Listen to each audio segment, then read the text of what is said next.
Special 7 days ન્યૂઝમાં આપનું સ્વાગત છે। વડોદરાના બિલટાંકી વિસ્તારમાં સામાન્ય વરસાદમાં આજ રોડ ધસી પડ્યો, વાહન ચાલકો માટે અકસ્માતનો ગંભીર ખતરો। વડોદરા શહેરના બિલટાંકી વિસ્તારમાં સામાન્ય વરસાદમાં જ માર્ગનો મોટો હિસ્સો ધસી પડતા તંત્રની કામગીરીની પોલ ખુલી ગઈ છે। વરસાદની શરૂઆત સાથે જ રસ્તાની હાલત અત્યંત બિસ્માર બની જતા વાહન ચાલકોને સ્થાનિક રહીશોને ભારે હાલાકીનો સામનો કરવો પડી રહ્યો છે। વરસાદી પાણી ભરાઈ જવાને કારણે રસ્તા પર પડેલા મસમોટા ખાડા નજરે પડતા ન હોવાથી માર્ગ પરથી પસાર થતા રાહદારીઓ અને વાહન ચાલકો માટે ગંભીર અકસ્માતનો ખતરો ઊભો થયો છે। સ્થાનિક નાગરિકોના જણાવ્યા અનુસાર છેલ્લા અનેક વર્ષોથી આ વિસ્તારમાં ચોમાસા દરમિયાન રોડ બેસી જવાની સમસ્યા સર્જાય છે, પરંતુ પાલિકા તંત્ર દ્વારા માત્ર થીગડા મારી કામચલાઉ સંતોષ માનવામાં આવે છે।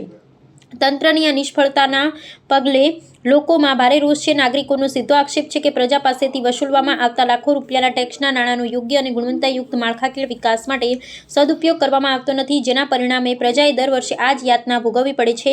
આ સમસ્યા અંગે સ્થાનિક પ્રતિનિધિઓની ઉદાસીનતા લોકોના આક્રોશમાં વધારો કર્યો છે। રહીશોની ફરિયાદ છે કે વિસ્તારના ચૂંટાયેલા કોર્પોરેટરો પણ આ મુશ્કેલીની સમીક્ષા કરવા કે લોકોની વેદના સાંભળવા ફરકતા નથી। હાલમાં બિસ્માર માર્ગો અને તેની સાથે જોડાયેલી ડ્રેનેજ તથા પાણીની વિકટ સમસ્યાએ સ્થાનિકોને ત્રાહિમામ પોકારી દીધા છે। પ્રજાજનોએ સત્વરે રોડનું મજબૂત સમારકામ અને ડ્રેનેજ સિસ્ટમ સુધારી આ સમસ્યાનો કાયમી ઉકેલ લાવવાની ઉગ્ર માંગ ઉઠાવી છે। કેમ કે એમને ખબર છે કે સિમ્બોલિક વોટ મળી જવાના છે, એટલે કોઈ જનતાની પડી નથી અને જેમને અધિકારી એમની ટકાવારી પહોંચી જતી હોય, મને તો એવું લાગી રહ્યું છે, એટલે કોઈ જોવા નથી આવતા।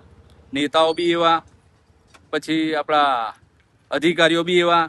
અધિકારીઓ તો ચલો સમજ્યા, પણ જે આની પર થર્ડ પાર્ટી હોય ને એ બી એવી હશે, મને એવું લાગે છે। કેમ કે એમને નથી દેખાતું, એ લોકો તો અહીંયા રહેવાનું હોય, હાજર કામ ચાલુ હોય ત્યારે, તો એ લોકો શું કામગીરી જોવે છે? મેં તો પેનલ્ટી આલ્યા કરો છે, એની જગ્યાએ દંડ આલવાની જગ્યાએ તમે બ્લેકલિસ્ટ કરવાનું ચાલુ કરો, તો એમને ખબર પડે કે શું થઈ રહ્યું છે વિસ્તારની અંદર। વોર્ડ 12 ની હાલત તો એટલી ખરાબ હોય છે, 12 માસ વોર્ડ 12 જ્યાં ત્યાં, એટલે સવારે તમે નીકળો તો સાંજે સાજા ઘરે જશો એવી કોઈ ગેરંટી છે નહીં। તમારા હાથ પગ કે તમે જીવતા જશો એની કોઈ ગેરંટી છે